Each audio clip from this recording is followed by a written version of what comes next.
Hello students, कैसे हैं आप सब। फाउंडेशन केमिस्ट्री ऑनलाइन क्लासेस में आपका मोस्ट वेलकम है। मैं हूं गालिब सर। तो इस लेक्चर में हम लोग सीखेंगे जो बाकी था हम लोगों का। हम लोग सीखे थे क्रोजन क्या होता है और रैंसिडिटी क्या होता है। तो क्रोजन वाला पार्ट हो चुका था और उसमें एक बाकी था एनोडाइजिंग और एलोवाइंग, और इसी में रैंसिडिटी भी हम लोग कर लेंगे। तो स्टार्ट करते हैं हम लोग।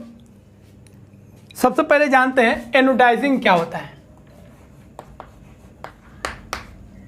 तो एनोडाइजिंग जो है मेटल्स नॉन मेटल्स में भी आप सीखिएगा एनोडाइजिंग के बारे में, लेकिन एनोडाइजिंग यहाँ पे यूज है तो उसको हम लोग जान लेते हैं। The process of depositing a thin layer of aluminium oxide on aluminum by making aluminum as anode during electrolysis is called anodizing।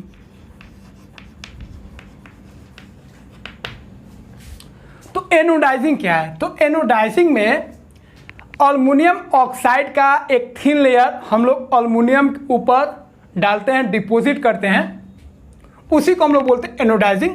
तो एनोडाइजिंग के लिए आपको ध्यान रखना पड़ेगा, एनोडाइजिंग कब होगा? जब हम लोग इलेक्ट्रोलाइसिस कराएंगे। तो इलेक्ट्रोलाइसिस में आपको हम बताएंगे, वाटर का इलेक्ट्रोलाइसिस कराएंगे तो एक होता है एनोड और एक होता है कैथोड। तो एनोड पे हम लोग रखेंगे एल्युमिनियम को, और जब इलेक्ट्रोलाइसिस होगा तो उसमें एल्युमिनियम ऑक्साइड का एक लेयर एल्युमिनियम के ऊपर क्या होगा? डिपॉजिट होगा, और इस प्रोसेस को हम लोग बोलते हैं एनोडाइजिंग। तो एनोडाइजिंग का मतलब हो गया एल्युमिनियम ऑक्साइड का एक थिन लेयर, एक थिन कोटिंग किसके ऊपर डिपॉजिट करना, किसके ऊपर लगाना? एल्युमिनियम के ऊपर।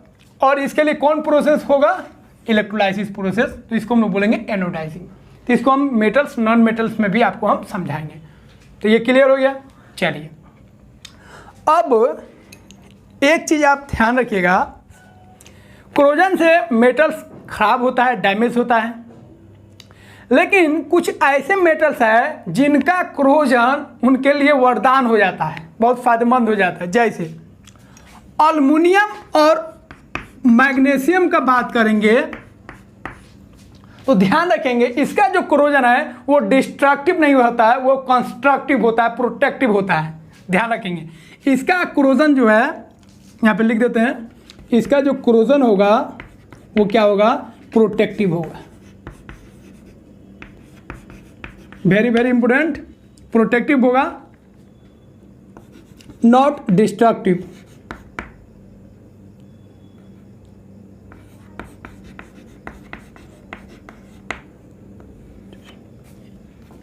ध्यान रखेंगे। तो एक के लिए लिख दे रहा है, आप दोनों के लिए समझिएगा। एल्युमिनियम के लिए लिख दे रहा है, सेम टू सेम मैग्नीशियम के लिए हो जाएगा। Aluminium and magnesium combined with oxygen to form a thin layer of aluminum oxide and magnesium oxide,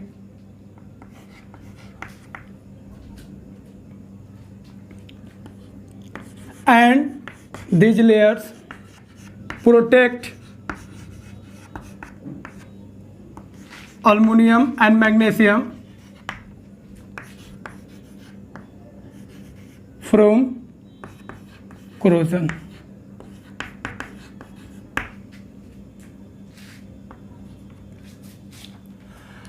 अब फर्स्ट चैप्टर में जब हम लोग शुरुआत किए थे तो वहां पे भी आपको बताए थे मैग्नीशियम को जब हम बॉन्डिंग करते हैं तो उसको पहले रब कर देते हैं, क्योंकि उसके ऊपर एक प्रोटेक्टिव लेयर होता है मैग्नीशियम ऑक्साइड का। तो उसी तरह एल्युमिनियम और मैग्नीशियम क्या है, ऑक्सीजन के साथ रिएक्ट करके एल्युमिनियम अपने ऊपर एक लेयर बनाता है एल्युमिनियम ऑक्साइड का, और मैग्नीशियम अपने ऊपर एक लेयर बनाता है मैग्नीशियम ऑक्साइड का। अब ये जो लेयर है ये उसको डैमेज नहीं करता, अल्मुनियम और मैग्नीशियम वो डैमेज नहीं करेगा, वो उसको फर्दर रिएक्शन से या फर्दर क्रोजन से उसको क्या करेगा, प्रोटेक्ट करेगा। तो यहाँ पे क्लियर है, यहाँ पे जो क्रोजन हुआ अल्मुनियम और मैग्नीशियम का वो क्या होगा, प्रोटेक्टिव हो गया, वो डिस्ट्रक्टिव नहीं है, वो डैमेज अल्मुनियम और मैग्नीशियम को नहीं कर रहा है, वो प्रोटेक्ट कर रहा है। तो corrosion in general damaging effect देगा, मेटल्स को डैमेज करेगा, डिस्ट्रक्टिव इफेक्ट है, लेकिन अल्मुनियम और मैग्नीशियम में के केस में ये क्या हो जाएगा, प्रोटेक्टिव लेयर का काम करेगा। इसको ध्यान रखेंगे, तो इसको नोट में आप लिख लीजिएगा। चलिए इसको कॉपी कीजिए। अब हम लोग सीखते हैं एलवाई क्या होता है।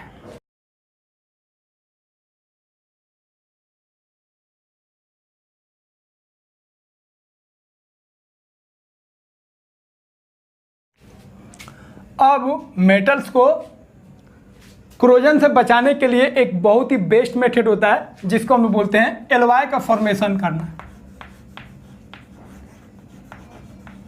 एलवाइंग फॉर्मेशन।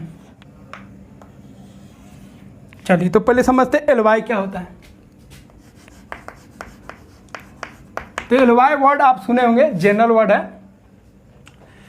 एलवाई का मतलब होता है जब दो या दो से अधिक मेटल्स या मेटल्स और नॉन मेटल्स कंबाइंड होकर एक होमोजेनियस मिक्सचर बनाता है, तो उसको हम लोग बोलते हैं एलवाई।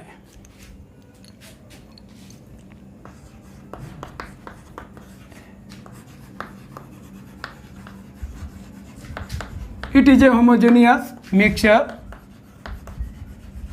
of two or more than two metals or metals and non-metals, and this process is called alloying. Note में ध्यान रखेंगे, it is a very good method to prevent metals from corrosion.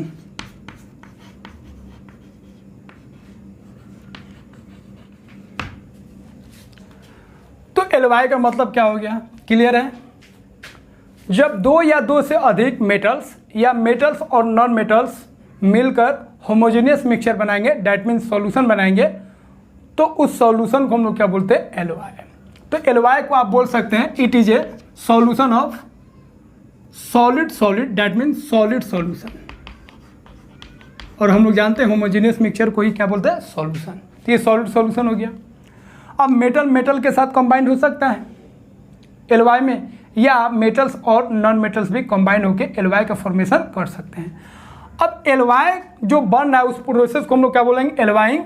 और एलवाइंग जो है एक बहुत ही अच्छा मेथड है, एक प्रोसेस है जो मेटल्स को क्रोजन से सेव करता है, बहुत ही बेस्ट मेथड है। और इसका हम लोग घर में भी यूज करते हैं, जैसे ब्रास का यूज हम लोग करते हैं, जैसे ब्रास ब्रॉन्ज, इसका यूज हम लोग करते हैं। स्टेनलेस स्टील का हम लोग यूज करते हैं घर में, स्टील का यूज करते हैं, सोल्डर का यूज होता है बाहर इस सब में, गैरेज में, है कि नहीं। तो ये सब जो एलवाई हम लोग देख रहे हैं ये सब इसी में आएगा, तो इसका हम लोग ध्यान रखेंगे। अब आपको कुछ एग्जाम्पल हम लिखवा देते हैं जिससे आपको क्लियर हो जाएगा एलवाई कौन कौन होता है। ब्रास, इसका नाम भी सुने होंगे, ब्रॉन्ज, सोल्डर,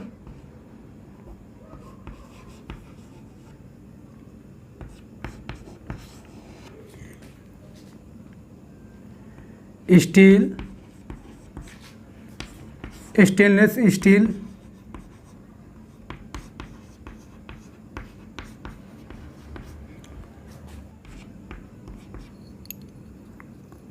तो ब्रास जो बनता है कॉपर प्लस जिंक का एलवाई होता है। कॉपर और जिंक को मिलाकर हम लोग जिस एलवाई का फॉर्मेशन करते हैं उसको क्या बोलते हैं, ब्रास। फिर ब्रॉन्ज, ब्रॉन्ज में भी एक आएगा कॉपर और एक आएगा टीन, तो कॉपर और टीन को मिलाकर क्या बनाते हैं, ब्रॉन्ज। उसके बाद आएगा सोल्डर। सोल्डर जो एलवाई है वो बनता है लीड अब प्लस टीन से। स्टील का अगर बात करेंगे तो स्टील बहुत टाइप का होता है, जैसे कार्बन स्टील होता है, स्टेनलेस स्टील होता है। तो स्टेनलेस स्टील अलग होता है और ये स्टील अलग होता है। ये स्टील में अगर बात करेंगे तो कार्बन स्टील होता है, इसमें यूज होता है iron plus carbon. Stainless steel का अगर बात करेंगे तो इसमें यूज होगा iron plus chromium plus nickel. इसके अलावा भी होता है लेकिन उसका ज़्यादा अमाउंट नहीं होता है। तो ये आपको एलॉय तो बहुत सारा होता है, लेकिन ये आपको 5 एलॉय आपको ध्यान रखना है। First is brass. ब्रास जो होगा कॉपर और जिंक के होमोजेनियस मिक्सचर से बनेगा। ब्रॉन्ज कॉपर और टिन से। सोल्डर लीड और टिन से। स्टील आयरन और कार्बन से। Stainless steel iron plus chromium plus nickel. तो इस तरह आपको याद रखना है। और ये आपको बता दें, ये सब हम लोगों के घर में यूज भी होता है। स्टेनलेस स्टील का भी यूज होता है, स्टील का भी यूज होता है, ब्रॉन्ज का भी यूज होता है, ब्रास का भी यूज होता है। और ये वाला जो आप देख रहे हैं सोल्डर, एक प्रोसेस होता है सोल्डिंग, है कि नहीं। रेडियो का जो अंदर वाला पार्ट्स होता है, या टीवी का अंदर वाला पार्ट्स होता है, या मोबाइल का अंदर वाला जो पार्ट्स होता है, छोटा छोटा पार्ट्स जो होता है आयरन का, उसको जब टूट जाता है तो वो उसको हम लोग क्या करते हैं, जब किसी मैकेनिक्स के पास या उसका जो काम करता है उसके पास ले जाते हैं, तो आप देखिएगा उसको वो मेल्ट करता है। एक वायर रहता है और उसको मेल्ट कर करके दोनों वायर को या पार्ट्स को, आयरन का जो पार्ट्स होता है उसको जोड़ता है। तो वो जो मेल्ट हो जाता है जल्दी, उसी को हम लोग क्या बोलते हैं, सोल्डर। और उस प्रोसेस को क्या बोलते हैं, सोल्डिंग। आप सुने भी होंगे, जो सोल्डिंग करवाने जाना है हमको, उसको जोड़ा जाता है। और वो जो जोड़ा जाता है वो किससे जोड़ा जाता है, यही सोल्डर से। इसका मेल्टिंग पॉइंट बहुत ही कम होता है। तो इसको आप कॉपी कीजिए। अब आपको हम बताते हैं कि एलॉय का फॉर्मेशन कैसे होता है। अब यहाँ पे क्वेश्चन एराइज होता है जी, एलॉय और कंपाउंड में क्या फ़र्क है। कंपाउंड भी मेटल नॉन मेटल से बनना है और एलॉय भी मेटल और नॉन मेटल के कॉम्बिनेशन से बनना है। तो ध्यान रखेंगे, एलॉय जो है एक तरह का मिक्सचर है, होमोजेनियस मिक्सचर। लेकिन कंपाउंड जो है वो मिक्सचर नहीं है, वो प्योर सब्सटेंस है, ध्यान रखेंगे। उसके बाद सेकेंड चीज ध्यान रखेंगे, कंपाउंड के लिए जो एलिमेंट मिलकर कंपाउंड का फॉर्मेशन करते हैं उनका जो रेशियो है बाय देयर मास वो फिक्स्ड है। लेकिन यहाँ पे जो रेशियो है वो फिक्स्ड है लेकिन एक रेंज में फिक्स्ड है। जैसे अगर कॉपर और जिंक से मिलाकर, जैसे कॉपर और जिंक का एलॉय बनाना है जिसको हम लोग ब्रास बोलते हैं, तो इसके लिए कॉपर को आपका यूज करना पड़ेगा 60 to 80%। कॉपर अगर लेंगे तो जिंक आपको लेना पड़ेगा 40 to 20%। देखिए कॉपर यहाँ पे पूरा फिक्स नहीं है, एक रेंज में है। कॉपर अगर आप लेते हैं 60 से 80%, 60 to 80%, तो जिंक आपको लेना पड़ेगा 40 to 20%। अगर ये 60% लेंगे तो ये 40% लेंगे, अगर ये 65% लेंगे तो ये 35% लेंगे। लेकिन कंपाउंड में क्या होता है, कंपाउंड में फिक्स्ड है। H2O का फॉर्मेशन करना है तो H 1 ग्राम तो O 8 ग्राम, तभी H2O का फॉर्मेशन होगा। लेकिन यहाँ पे फिक्स्ड एक रेंज में है, एकदम डेफिनेट नहीं है, ये एक रेंज में फिक्स्ड है। इसका हम लोग ध्यान रखेंगे। थोड़ा कमी बेसी भी होगा इसके बीच में तो हो जाएगा, तो ध्यान रखेंगे इसके बीच में होगा तो हो जाएगा, लेकिन कंपाउंड का फॉर्मेशन वैसे नहीं होता है। दूसरा ये जो है केमिकली कॉम्बिनेशन नहीं हो रहा है, लेकिन कंपाउंड में केमिकली कॉम्बिनेशन होता है, एक बॉन्ड का फॉर्मेशन होता है। यहाँ पे कोई बॉन्ड नहीं बन रहा है, बस एक टाइप का होमोजेनियस मिक्सचर है जिसको हम लोग क्या बोलते हैं, सॉलिड सॉल्यूशन। तो इसको कॉपी कीजिए। अब आपको बताते हैं एलॉय का फॉर्मेशन कैसे होता है।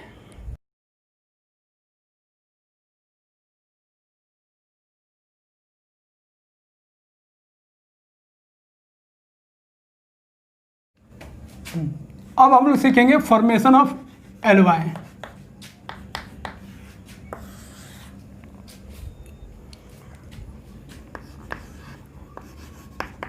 Alloy is prepared by first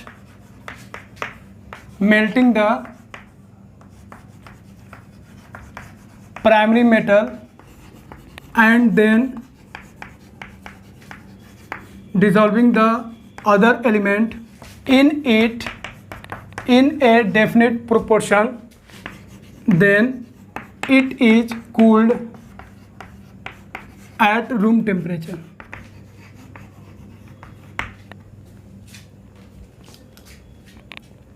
तो एलॉय का फॉर्मेशन कैसे होता है, एलॉय को प्रिपेयर कैसे किया जाता है। अब एलॉय कैसे बनाया जाता है, तो एक मेटल जो ज़्यादा परसेंटेज में है, एबंडेंस में रहता है, उसको बोलते हैं प्राइमरी मेटल। जैसे अगर हम ब्रास का बात करें या ब्रॉन्ज का बात करें तो उसमें प्राइमरी मेटल जो है वो कौन है? कॉपर है। स्टील का बात करेंगे तो उसमें प्राइमरी कौन होगा? आयरन होगा। तो जो प्राइमरी मेटल होगा, जो ज़्यादा अमाउंट में होगा, उसको पहले मेल्ट किया जाता है।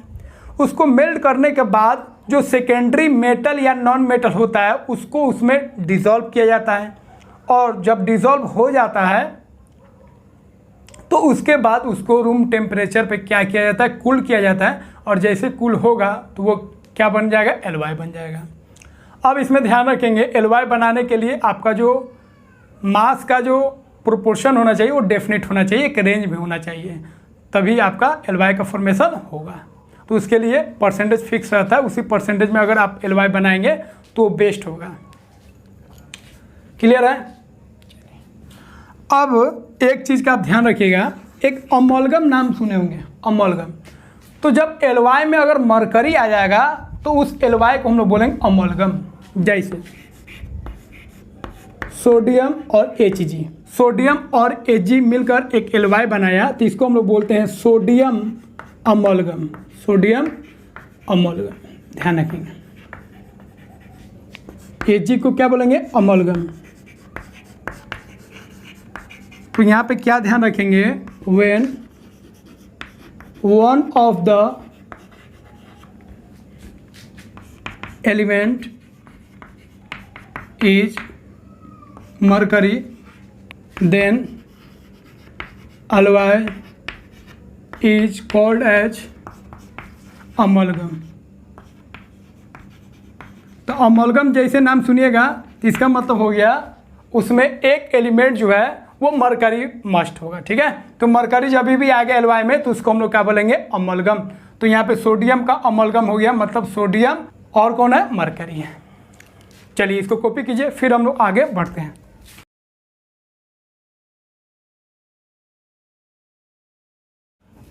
अब एक और स्पेशल टाइप का एलॉय होता है जिसको हम लोग बोलते हैं गोल्ड।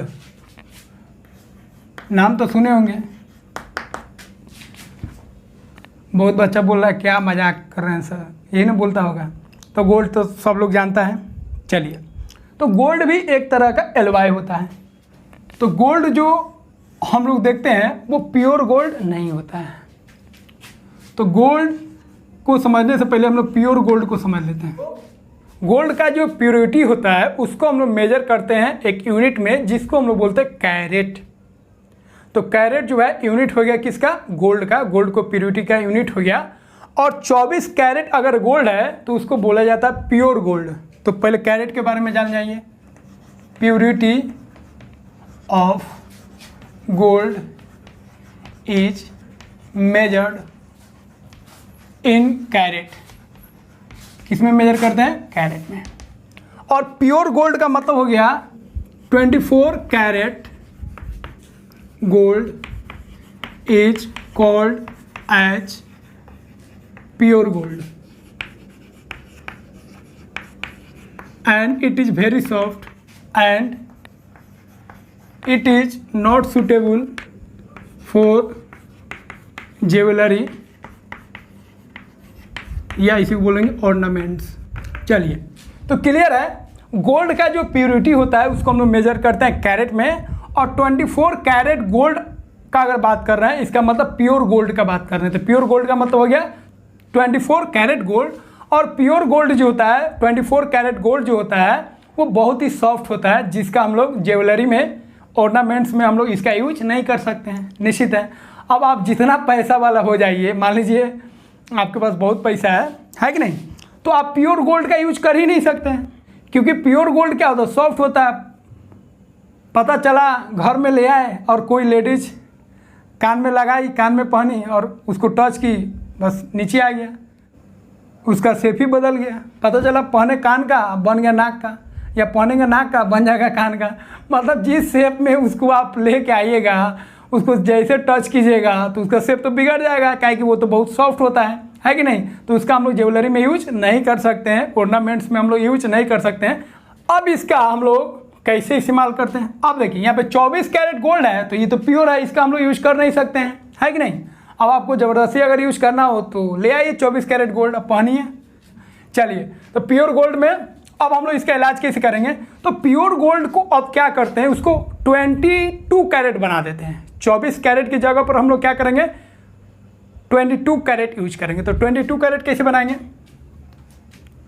तो pure gold that means 24 carat gold is alloyed with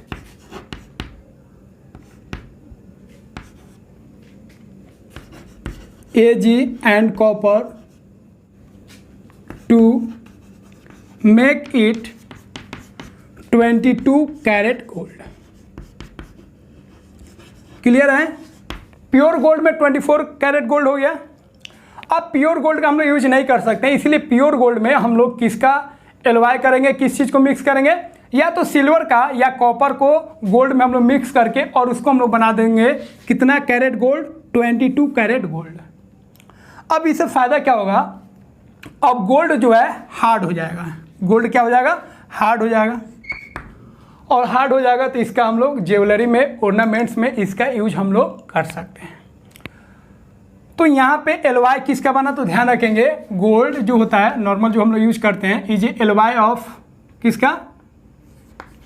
24 carat gold अब प्लस सिल्वर का या कॉपर का। तो 22 कैरेट गोल्ड का मतलब आप समझ गए। 22 कैरेट गोल्ड का मतलब हो गया उसमें 22 यूनिट्स जो है गोल्ड का है और 2 यूनिट्स जो है या तो सिल्वर होगा या तो कॉपर होगा। तो इसका मतलब हो गया it means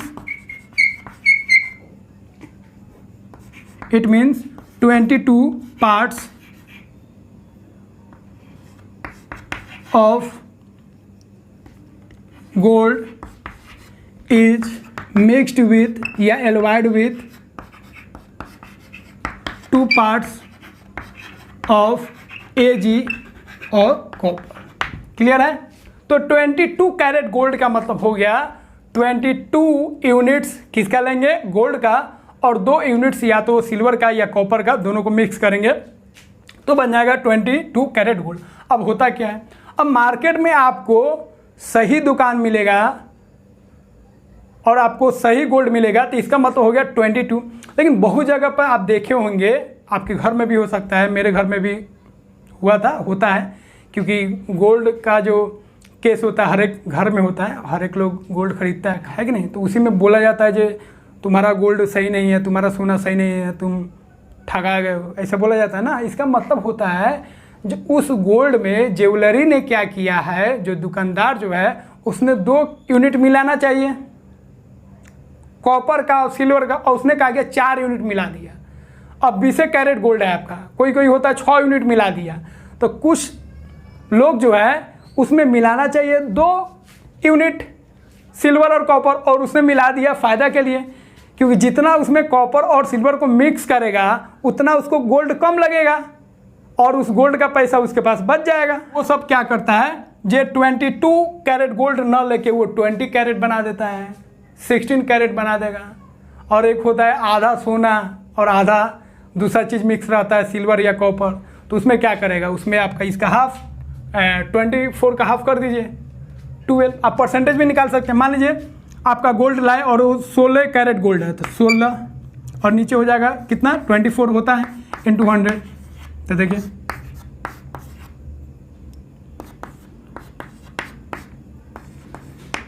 कितना परसेंट हो गया, 66.6% आपका गोल्ड का प्योरिटी आ गया। तो परसेंटेज में भी निकाल सकते हैं, है कि नहीं? तो इस तरीके से आप गोल्ड का प्योरिटी को मेजर कर सकते हैं। तो ध्यान रखेंगे, प्योर गोल्ड का मतलब 24 कैरेट, और प्योर गोल्ड का हम लोग यूज नहीं कर सकते हैं, इसीलिए 22 कैरेट हम लोग गोल्ड यूज करते हैं। इसका मतलब हो गया 22 यूनिट रहेगा गोल्ड का और 2 यूनिट या तो सिल्वर या तो कॉपर मिक्स रहता है। और जो असली सोना नहीं होता है उसमें क्या रहता है, सिल्वर और कॉपर का अमाउंट ज़्यादा रहता है और गोल्ड का अमाउंट कम रहता है, जिसको हम लोग डुप्लीकेट सोना बोल सकते हैं, है कि नहीं? चलिए इसको कॉपी कीजिए। अब हम लोग सीखेंगे एलवाई का क्या क्या प्रॉपर्टीज होता है, क्या क्या कैरेक्टरिस्टिक्स होता है। चलिए अब सोना खरीदने आप लोग जाइएगा या घर का कोई लेडीज आपके मम्मी दीदी कोई अगर कहे आपको साथ लेकर जाए या आपको साथ नहीं भी लेकर जाए तो आप बोलेगा मेरे साथ चलो, क्योंकि सर पढ़ा चुके हैं गोल्ड का प्योरिटी क्या होता है, कैसे मेजर करते हैं और कितना कैरेट गोल्ड लेना है। इसीलिए आप जाइए और गोल्ड को देखिए कितना कैरेट गोल्ड है कि नहीं। चलिए, तो क्लियर हो गया। अब गोल्ड जब भी खरीदना हो आपके घर में तो आप आसानी से हेल्प कर सकते हैं जो गोल्ड प्योर है कि नहीं है। चलिए, अब हम लोग पढ़ते हैं प्रॉपर्टीज ऑफ एलॉय।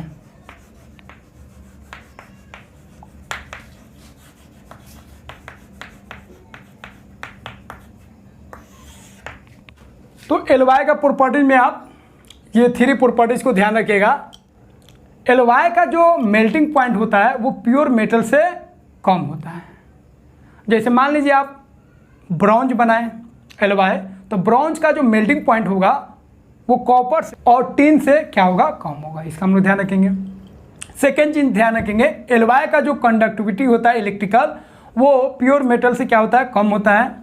उसके बाद ध्यान रखेंगे एलॉय जो होता है हार्ड होता है, मेटल से काफ़ी हार्ड होता है, और उसका टेंसाइल स्ट्रेंथ जो होता है वो हाई होता है। ध्यान रखेंगे, टेंसाइल स्ट्रेंथ का मतलब होता है लोडिंग कैपेसिटी, ज़्यादा लोड पे भी वो ब्रेक नहीं करेगा। और एक चीज़ और यहाँ पे देखिए, सबसे मेन पॉइंट यही, क्रोजन रेसिस्टेंट एलॉय का फॉर्मेशन से एक मेन फ़ायदा है जो उस एलॉय को अब क्रोजन नहीं होगा। मेटल को तो क्रोजन हो रहा था, लेकिन जैसे ही मेटल का हम लोग एलॉय फॉर्मेशन करेंगे, एलॉय का फॉर्मेशन करेंगे तो एलॉय को क्रोजन नहीं होगा। तो ये क्रोजन रेसिस्टेंट होता है, तो ये भी एक बेनिफिट है। इसी की वजह से हम लोग घर में भी या बहुत जगह पर आप देखिएगा मेटल्स को ना यूज करके किसका यूज करते, एलॉय का। एक तो क्रोजन नहीं होगा, दूसरा उसका हाई टेंसाइल स्ट्रेंथ है, और तीसरा जहाँ जहाँ लो मेल्टिंग वाले सब्सटेंस का जरूरत पड़ेगा वहाँ पे काम आ जाएंगे। जैसे सोल्डिंग का बात किए हैं, सोल्डिंग में हम लोग सोल्डर का यूज करते हैं, वो भी एक तरह के एलॉय आपको बता चुके हैं। तो उसका मेल्टिंग पॉइंट कम होता है और वही 2 आयरन पार्ट्स को वो क्या करता है, जोड़ता है। चलिए, तो आप क्वेश्चन अगर आपको पूछेगा तो इस फॉर्मेट में पूछ सकता है। एक तो डायरेक्ट क्वेश्चन हो सकता है एलॉय का प्रॉपर्टीज क्या है, या आप पूछ सकते हैं एलॉय का जो प्रॉपर्टीज है वो मेटल से कैसे डिफरेंट है। तो आपको ज़्यादा नहीं लिखना है, एक मेल्टिंग पॉइंट और एक इलेक्ट्रिकल कंडक्टिविटी और एक क्रोजन वाला, इतना ही से हो जाएगा। तो ये प्रॉपर्टीज आप लिख सकते हैं, तो इसको कॉपी कीजिए। अब हम लोग सीखेंगे रेंसिडिटी क्या होता है।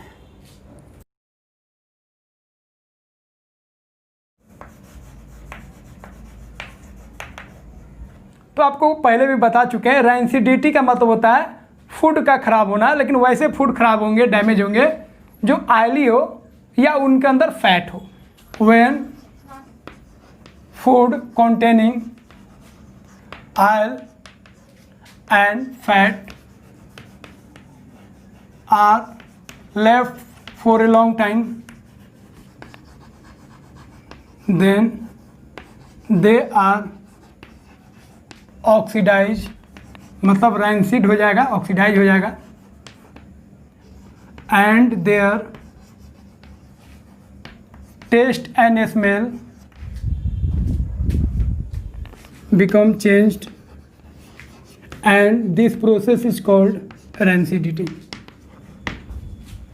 तो रेंसिडिटी का मतलब होता है जब ऑयली फूड को या फैटी फूड को जब हम लंबे समय तक खुला में छोड़ देंगे तो वो ऑक्सीजन से कंबाइंड होकर ऑक्सीडाइज हो जाएंगे, और उस फूड का जो टेस्ट है, स्मेल जो है वो चेंज हो जाएगा, और इस प्रोसेस को हम लोग बोलते हैं रेंसिडिटी। तो रेंसिडिटी का मतलब हो गया ऑयली फूड या फैटी फूड का खराब हो जाना, उनका स्मेल और टेस्ट खराब हो जाता है। किसकी वजह से? क्योंकि वो ऑक्सीजन के साथ कंबाइंड होकर ऑक्सीडाइज हो जाते हैं, और उसके कारण उस फूड का जो टेस्ट है और उसका जो स्मेलिंग है वो खराब हो जाता है। चलिए, अब रेंसिडिटी से बचने के लिए कुछ उपाय होते हैं जिसका हम लोग यूज करते हैं ताकि वो फूड जो है, जो फैटी है, ऑयली है, वो खराब नहीं हो। जैसे चावल का बात करेंगे तो चावल का रेंसिडिटी नहीं होगा, लेकिन चावल को अगर फ्राई चावल आप बनाए हैं, या चिकन हो, मटन हो, या ऐसा फूड हो जिसमें ऑयल हो या फैटी फूड हो तो वो सब खराब होगा, और वो जो खराब हो रहा है उस प्रोसेस को हम लोग क्या बोलेंगे, रैंसिडिटी। ठीक है, अब रोटी जो है खराब होता है, उसमें फंगस लगता है, वो अलग प्रोसेस है, उसको हम लोग रैंसिडिटी नहीं बोलेंगे। तो यहाँ पे हम लोग लिख देते हैं prevention of rancidity. First method antioxidant, इसका नाम सुने होंगे। एंटीऑक्सीडेंट आर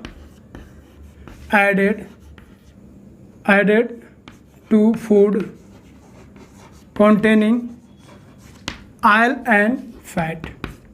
इसको समझाते हैं, सेकेंड वाला लिख लेते हैं, keeping food in air tight container और रेफ्रिजरेटर। चलिए, तो रैंसिडिटी से बचने के लिए फूड का हम लोग क्या करते हैं, फर्स्ट आप काम कर सकते हैं उस फूड में एंटीऑक्सीडेंट को ऐड हम लोग कर सकते हैं। एंटीऑक्सीडेंट क्या होते हैं, ऐसे सब्सटेंस होते हैं जो ऑक्सीडेशन प्रोसेस को स्लो कर देते हैं या रोक देते हैं। तो ऑक्सीडेशन होगा ही नहीं फूड का, तो फूड खराब होगा ही नहीं, फूड का रैंसिडिटी होगा ही नहीं। इसीलिए एंटीऑक्सीडेंट हम लोग यूज करते हैं। जैसे मोस्ट कॉमन एग्जांपल आप जानते होंगे, नाइट्रोजन। चिप्स जब हम लोग खरीदने जाते हैं तो चिप्स रहता है 4 पीस, 3 पीस या 6 पीस, जितना पीस हो कम रहता है, और पूरा फूला हुआ रहता है। तो खरीद के तो लाते हैं जल्दी में, जो बड़ा पैक है कुछ ज़्यादा मिलेगा, लेकिन जब खोलते हैं उसमें तो कम रहता है और ज़्यादा उसमें हवा भरा रहता है। तो हम लोग कभी कभी कंपनी को या दुकान वाले को कोसते हैं कि भाई पैकेट इतना बड़ा और सामान इतना कम। तो उसमें एक गैस रहता है, क्योंकि आप जानते हैं जो वो चिप्स जो बना है उसमें ऑयल होगा, फैट होगा, और वो ख़राब हो सकता है। इसीलिए उसमें एक गैस को भर दिया जाता है। कौन गैस, नाइट्रोजन गैस। हम नाइट्रोजन गैस उसमें भर देंगे तो वो चिप्स अब जो है ऑक्सीडाइज नहीं होगा, उसका रैंसिडिटी नहीं होगा, इसलिए वो फूला रहता है। तो अब जब आप चिप्स खरीदने जाइएगा तो उस दुकानदार को, उस कंपनी को अपशब्द या कोसिएगा मत। कहीं हम लोग भी छोटे थे तो समझ में नहीं आता था, लेकिन 10th में गए तो ये चीज़ पढ़े तब समझ में आया कि भाई कंपनी का एक मजबूरी होता होगा इस गैस को डालना। क्लियर। चलिए, बहुत सारा एंटीऑक्सीडेंट होता है, जो हम लोग बहुत सारा फूड जब खाते हैं तो उसमें भी एंटीऑक्सीडेंट होता है, और ऐसे फूड जिसमें एंटीऑक्सीडेंट हो वो बहुत फ़ायदे करते हैं। आप नेट पे सर्च भी कर सकते हैं, द फूड कंटेनिंग एंटीऑक्सीडेंट, और उस फूड का अगर आप यूज कीजिएगा तो आपके हेल्थ के लिए बहुत ही फायदेमंद है। हो गया। सेकेंड काम आप कर सकते हैं, keeping food in air tight container. मतलब ऐसे कंटेनर में रख दीजिए फूड को जिसमें एयर ही नहीं हो, मतलब वैक्यूम, जिसमें एयर नहीं है, तो उसी को बोलेंगे एयर टाइट कंटेनर। या सबसे बेस्ट आपके पास ऑप्शन है रेफ्रिजरेटर। फ्रीजर में रख दीजिए, रेफ्रिजरेटर में। तो ये तो ऐसे इन्वायरमेंट के लिए सेफ़ नहीं होता है या अच्छा नहीं होता है। इससे गैस निकलता है, आपको मालूम होगा, क्लोरोफ्लोरोकार्बन, और वो ओजोन लेयर को डैमेज करता है। तो इसे ऐसे बचना चाहिए, क्योंकि हमेशा हम लोगों को ताज़ा फूड खाना चाहिए। ताज़ा फूड का मतलब एकदम फ्रेश, अभी बना और आधा घंटा 1 घंटा के अंदर उसको खा लीजिए, है कि नहीं। और हमेशा फ्रेश फूड खाइएगा, ताज़ा खाइएगा खाना, तो सेहत के लिए अच्छा रहेगा। तो रेफ्रिजरेटर का यूज आप कीजिए एक लिमिटेशन में। तो हो गया। चलिए, रैंसिडिटी क्लियर हो गया और एलवाई भी क्लियर हो गया। अब हम लोग सीखेंगे oxidation and reduction reaction in terms of loss और गेन ऑफ इलेक्ट्रॉन। तो पहले हम लोग सीखे थे हाइड्रोजन और ऑक्सीजन के लॉस और गेन के टर्म में ऑक्सीडेशन और रिडक्शन क्या होता है। अब हम लोग सीखेंगे ऑक्सीजन के लॉस और गेन के टर्म में। Oxidation and reduction in terms of loss और गेन ऑफ इलेक्ट्रॉन्स। तो हम लोग ऑक्सीडेशन रिडक्शन क्या होता है हम लोग जानते हैं, लेकिन अब जो ऑक्सीडेशन और रिडक्शन पढ़ेंगे वो हम लोग इलेक्ट्रॉन के लॉस और गेन में पढ़ेंगे। तो हम लोग बोल सकते हैं ऑक्सीडेशन बोलेंगे ऐसा प्रोसेस जिसमें इलेक्ट्रॉन का लॉस हो, a process which involves loss of electron. और इधर बोलेंगे a process which involves gain of electron. तो इलेक्ट्रॉन का लॉस होगा तो उस प्रोसेस को बोलेंगे ऑक्सीडेशन, और इलेक्ट्रॉन का गेन होगा तो उस प्रोसेस को हम लोग बोलेंगे रिडक्शन। क्लियर? अब ध्यान रखेंगे, एक आपको बताए थे ऑक्सीडाइजिंग एजेंट और एक बताए थे रिड्यूसिंग एजेंट। शॉर्ट में इसको लिख देते हैं। तो आपको याद है ऑक्सीडाइजिंग एजेंट किसको बोले थे? जिसका रिडक्शन हो। क्या बोले थे? सब्सटेंस हुज रिडक्शन होकर, या इसी को हम लोग बोल सकते हैं हाइड्रोजन और ऑक्सीजन के टर्म में, तो जिसका रिडक्शन हो मतलब गेन करे किसको? हाइड्रोजन को, और लॉस करे किसको? ऑक्सीजन को। तो जो सब्सटेंस हाइड्रोजन को गेन करे या ऑक्सीजन को लॉस करे तो उसको हम लोग क्या बोलेंगे? Oxidising agent. अब हम लोग बोल सकते हैं इलेक्ट्रॉन के लॉस के टर्म में, तो देखिए रिडक्शन हो तो रिडक्शन किसका होगा? जो इलेक्ट्रॉन का गेन करे। तो ऐसा सब्सटेंस जो इलेक्ट्रॉन को गेन करे, गेन इलेक्ट्रॉन, जो सब्सटेंस इलेक्ट्रॉन का गेन करेगा उसको हम लोग बोलेंगे ऑक्सीडाइजिंग एजेंट। याद रखिएगा। तो सबसे मेन आप ये पॉइंट याद रखिए, ये पॉइंट याद आएगा तो आपको कन्फ्यूजन नहीं होगा। ऐसा सब्सटेंस ऑक्सीडाइजिंग एजेंट बोलेंगे, उल्टा बोलेंगे ऐसा सब्सटेंस जिसका रिडक्शन हो, और रिडक्शन का मतलब क्या हो गया? हाइड्रोजन का आना और ऑक्सीजन का जाना। या इलेक्ट्रॉन के टर्म में बोलेंगे तो गेन ऑफ इलेक्ट्रॉन। उसी तरह रिड्यूसिंग एजेंट में हम लोग बोल सकते हैं, तो रिड्यूसिंग एजेंट बोलेंगे ऐसा सब्सटेंस जिसका क्या हो? ऑक्सीडेशन हो। उल्टा बोलेंगे सब्सटेंस हुज ऑक्सीडेशन होकर, हो गया। इसी को हाइड्रोजन और ऑक्सीजन के टर्म में क्या बोलेंगे? ये गेन करे, ऑक्सीडेशन मतलब क्या हो गया? गेन करे ऑक्सीजन को, या लॉस करे किसको? हाइड्रोजन को। या इलेक्ट्रॉन के टर्म में हम लोग क्या बोलेंगे? ऑक्सीडेशन किसका होगा? जो इलेक्ट्रॉन को क्या करे? लॉस करे। तो ऐसे सब्सटेंस जो इलेक्ट्रॉन का लॉस करे वैसे सब्सटेंस को हम लोग क्या बोलेंगे? Reducing agent. तो ऑक्सीडाइजिंग एजेंट और रिड्यूसिंग एजेंट आपको दोनों टर्म में आपको ध्यान रखना है, ठीक है। तो उल्टा हम लोग बोलेंगे ऑक्सीडाइजिंग एजेंट मतलब जिसका रिडक्शन हो, और रिड्यूसिंग एजेंट मतलब ऐसा सब्सटेंस जिसका ऑक्सीडेशन हो।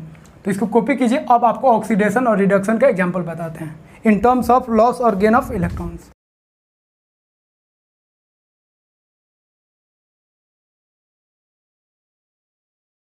चलिए ऑक्सीडेशन का एग्जाम्पल देखिए।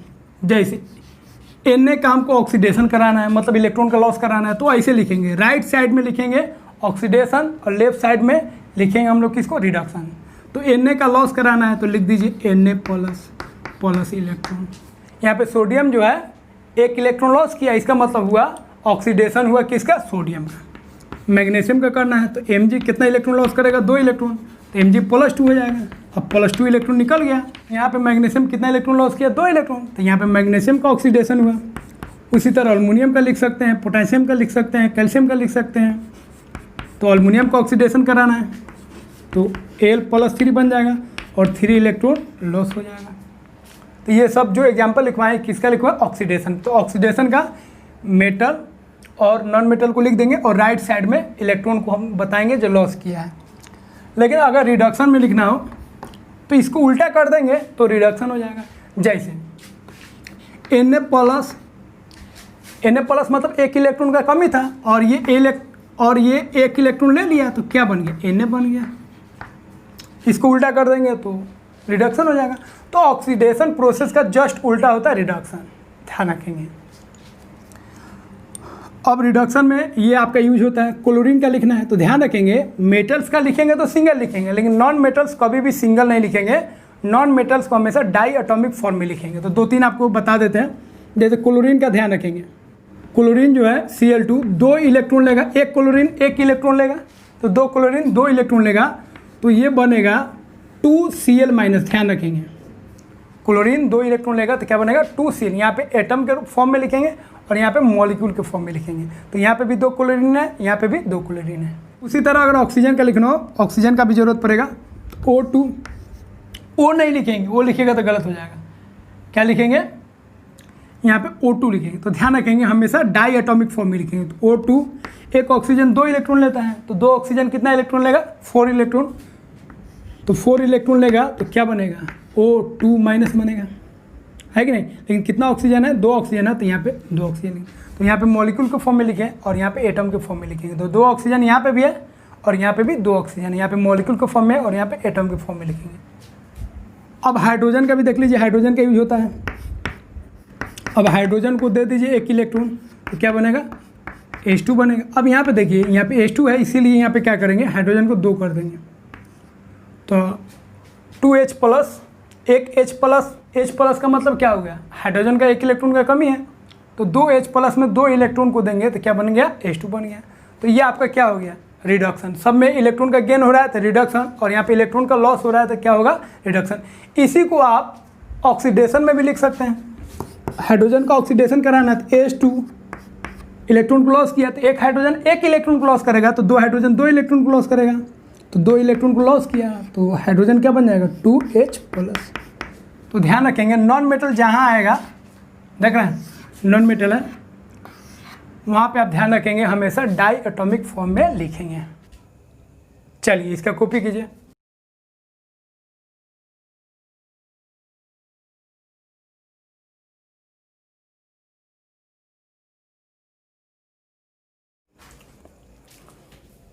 तो ऑक्सीडेशन और रिडक्शन के एग्जाम्पल जान गए।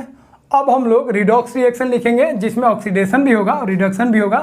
और हम जानते हैं ऑक्सीडेशन होगा तो रिडक्शन भी होगा, अकेला एग्जिस्ट नहीं करता है। जैसे एग्जाम्पल देखिए,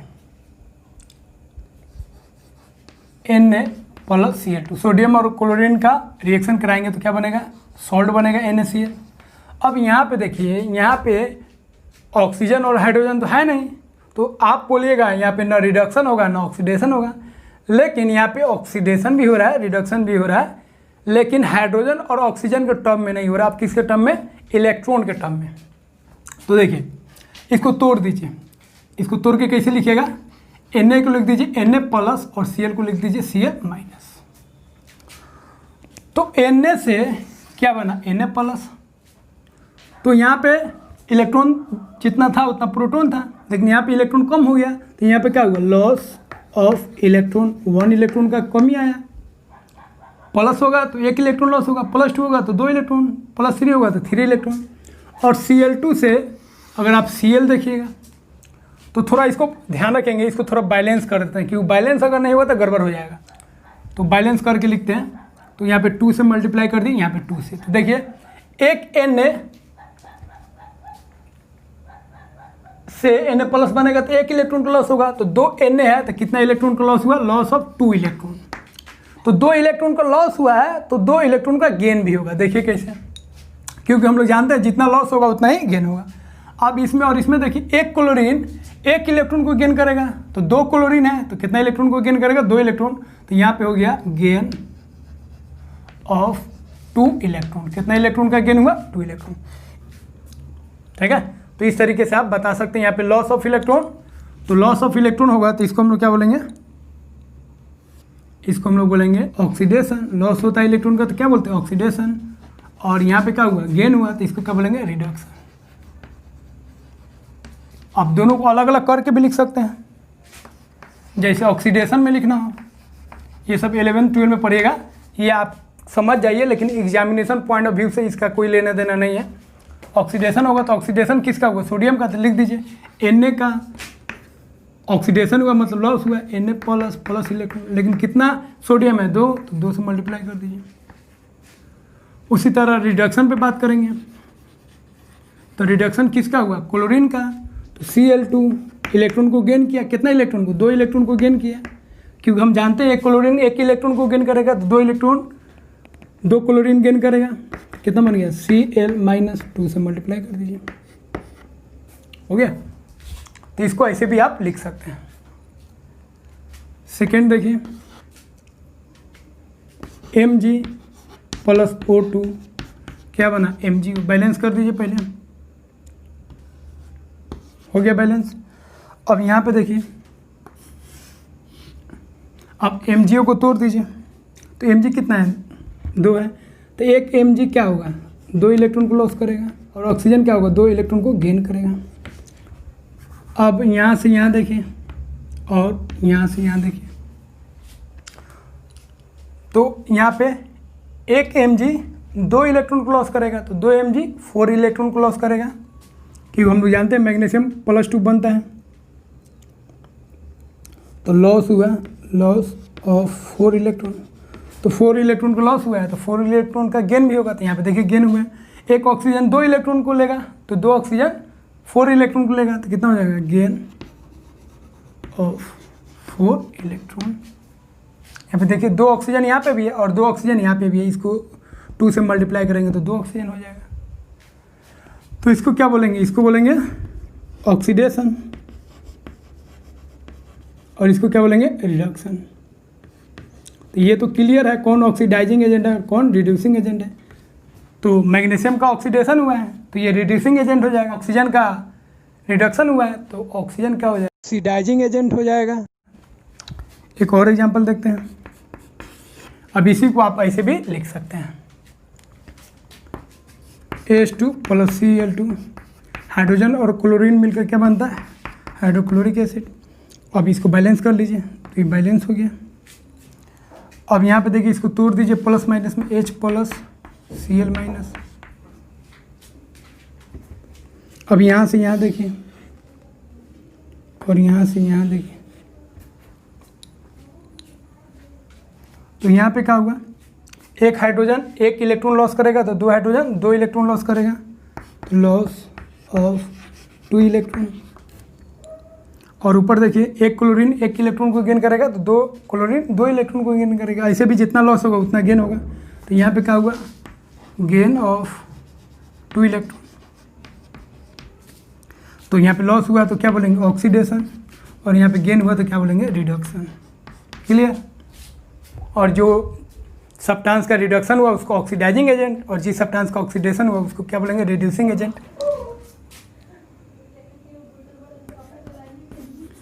Na + O2 सोडियम ऑक्सीजन के साथ कंबाइंड होकर क्या बनाएगा, Na2। अब इसको प्लस माइनस में तोड़ के लिख दीजिए, तो क्या होगा, Na+ हो जाएगा और O का हो जाएगा 2- हो जाएगा। अब इसको बैलेंस कर दीजिए,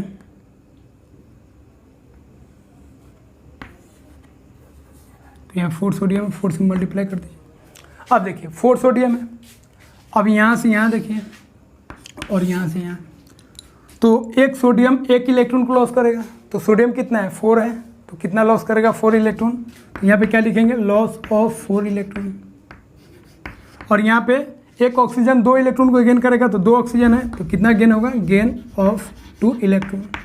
तो ये हो गया क्या, रिडक्शन, और ये क्या होगा, ऑक्सीडेशन। ध्यान रखेंगे सब में देख लीजिए, जितना इलेक्ट्रॉन का लॉस होगा उतना इलेक्ट्रॉन का गेन होगा। 2 इलेक्ट्रॉन का लॉस हुआ तो 2 इलेक्ट्रॉन गेन, 4 इलेक्ट्रॉन लॉस हुआ 4 इलेक्ट्रॉन गेन। तो जितना इलेक्ट्रॉन का लॉस होगा उतना इलेक्ट्रॉन का गेन होगा। तो इसको 11 में आप डिटेल में पढ़िएगा, हम पढ़ाएंगे, लेकिन आपको 10th में इतना काफ़ी है। और 10th में ये सिलेबस में भी नहीं है, लेकिन बहुत सारे बुक्स में दिया रहता है, इसलिए हम बता दिए हैं। तो ये हो गया रिड्यूसिंग एजेंट्स और ऑक्सीडाइजिंग एजेंट बता दिए। तो इसको आप कॉपी कीजिए, फिर हम लोग आगे बढ़ते हैं।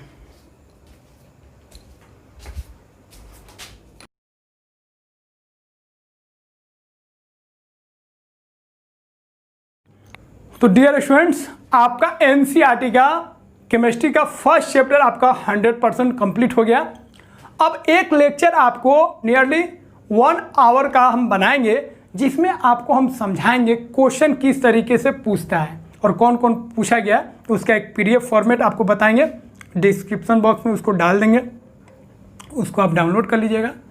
और उसमें क्वेश्चन फर्स्ट चैप्टर का जो हम आपको देंगे उसमें टॉपिक वाइज होगा, मतलब इस टॉपिक पे कितना क्वेश्चन पूछा है, जैसे कोरोजन पे कितना क्वेश्चन पूछा है उस सबको एक जगह में इकट्ठा कर दिए हैं। केमिकल रिएक्शन पे कितना क्वेश्चन पूछा है उसको हम एक जगह इकट्ठा कर दिए हैं। तो एक बार जैसे ही कोरोजन आप पढ़ लिए, अब कोरोजन पे बेस्ड जितना भी क्वेश्चन होगा उसको हम एक जगह रख दिए जो बोर्ड में पूछा जा चुका है। अब एक बार आप कोरोजन से रिलेटेड सब देख लीजिए। अब कोरोजन क्लियर है तो उसका क्वेश्चन भी आपको बनना चाहिए और बन जाएगा। तो क्वेश्चन किस तरीके से पूछता है ये आपको ध्यान रखना। पढ़ता तो सबको ही है, थ्योरी तो आप कंप्लीट कर दिए, लेकिन क्वेश्चन का सॉल्यूशन आपको किस तरीके से करना है, क्वेश्चन का आंसर कैसे देना वो आपको आना चाहिए, और क्वेश्चन कैसे पूछता है वो भी आपको आना चाहिए। तो क्वेश्चन कैसे पूछता है वो कैसे पता चलेगा, वो प्रीवियस ईयर का जो हम बनाए हैं उसको आप देख लीजिएगा, उसको हम बताएंगे। तो अगले लेक्चर में हो रहेगा, उसके बाद हमारा फर्स्ट चैप्टर का लेक्चर समाप्त हो जाएगा। और आप सभी का बहुत बहुत शुक्रिया, जिस तरीके से आप हमारे चैनल को लाइक कर रहे हैं, सब्सक्राइब कर रहे हैं और इसे शेयर भी कर रहे हैं, इसके लिए बहुत बहुत शुक्रिया। और उन स्टूडेंट्स का सबसे अधिक शुक्रिया जो कमेंट्स कर रहे हैं और मुझे इनकरेज कर रहे हैं, तो आप सभी का बहुत बहुत शुक्रिया। तो इसी तरह आप बने रहिए मेरे साथ, लाइक कीजिए, सब्सक्राइब कीजिए, अगर नहीं किए चैनल को सब्सक्राइब तो सब्सक्राइब कर लीजिए और बेल आइकन को प्रेस कर दीजिए, ताकि आपको मैं नोटिफिकेशन भेजने नहीं पहुँचूँ, जैसे मैं वीडियो को अपलोड करूँ उसका नोटिफिकेशन आप तक जल्द से जल्द पहुँच जाए। इसके लिए आप बेल आइकन को प्रेस कर दीजिए। अगर प्रेस करने में आपको दिक्कत हो रहा है तो आप अपना ईमेल आईडी भेज दीजिए, हम ईमेल कर देंगे, हम पूरा कष्ट सहेंगे आपके लिए। लेकिन आप घंटी नहीं बजा सकते हैं, तो उस घंटी को, बेल आइकन को प्रेस कर दीजिए, ताकि आप ही का तो फ़ायदा होगा, नोटिफिकेशन आप तक जल्द पहुंचेगा और उस लेक्चर को आप जल्द से जल्द देख लीजिएगा। तो बहुत बहुत शुक्रिया आप सभी का। फिर मिलेंगे अगले लेक्चर में। वो लेक्चर बहुत इंपॉर्टेंट होगा। फर्स्ट चैप्टर में जो भी चीज़ हम लोग सीखे हैं, क्वेश्चन कैसे पूछेगा, क्वेश्चन क्या क्या पूछा है, वो सब पे हम लोग डिस्कस करेंगे। तो बेस्ट ऑफ लक, फिर मिलेंगे।